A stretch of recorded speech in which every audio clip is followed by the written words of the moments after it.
Okay, Bob Roush here. This is the food and beverage section of our series. This video series is not designed to be all-inclusive for everything you may want to know about food and beverage. But we're going to talk about controls, atmosphere, and training today. So on the control side, there's purchasing, receiving, and inventory. We never, ever want to have one person do all three. That is not a control. One of the things we want to do also is ensure that when something is received and signed for, that it gets put away in the storage. Whether it's dry storage or in the refrigerator, it needs to be two things: put away immediately and inventoried.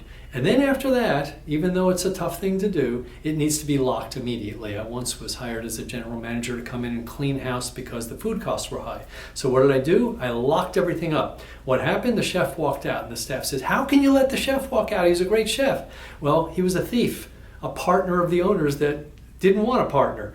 So yes, I had to cook that day, but at the end of the day, you have to be tough on controls. So controls also go to the actual food and beverage. So if it is a 6-ounce sirloin steak or a 6-ounce salmon, or whatever it is, it has to be exactly 6 ounces because you have costed things to make sure that it works out for your food cost. Same thing with beverage pour. If you don't have a set pour of 1 ounce or whatever you use, and you have open pour, well, the bartender may decide to pour 1.5 ounces, 2 ounces, 2.5 ounces, or give away free drinks. So always control food and beverage. Okay, atmosphere, lighting, design, music, the background music, or whether it's a TV at your free breakfast, whatever it is, make sure the atmosphere is right for our guests. And the third part of that, in addition to the lighting and design, is really the cleanliness. And the cleanliness, I'm talking about, yes, we should sanitize and clean the tables thoroughly, but also let's wipe the chairs. So little things like that. Now the third,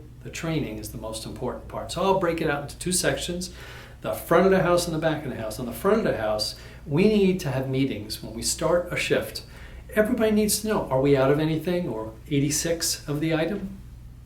Do we have specials today? Is there anything we need to know? Any special VIP guests? And then, of course, on the fine dining side, let's please make sure we train our servers how to open wine professionally and really provide some advice. Maybe we do some wine training. And then knowing how the food is going to look, who the food goes to, perhaps, is the most important thing. The worst thing is to go into a good restaurant and get auctioned your food. I ordered the fish. I ordered this. Oh, who got this?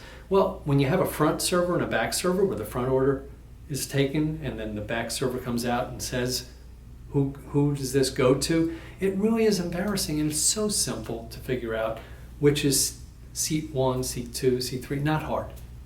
Back of the house. Those cooks need to know what the plate needs to look like. So work hard at making sure they have photos. It works for Instagram as well. I'm Bob Roush. Thank you.